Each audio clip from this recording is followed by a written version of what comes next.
নারী, ছবি, মদ, জুয়া, জিনা, ব্যভিচার ঈমান থেকে বিচ্ছিন্ন করে দেয়। আমি হাদিস বলি, আল্লাহ নবী সাল্লাল্লাহু আলাইহি ওয়াসাল্লাম বলেন, যে ব্যক্তি জিনা করে, নারীর সাথে কোনো হারাম কাজ করে, খোদার কসম এই এক পাপ।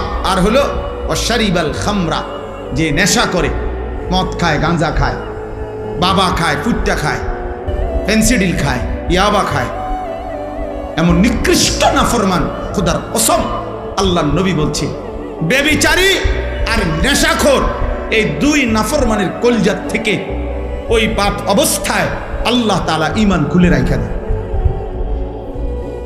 এই কোরআন ধরে বললাম, এই কোরআন হাতে ধরে বললাম, আল্লাহ তার কলিজার হৃদয় থেকে ঈমান বের করে ফেলে।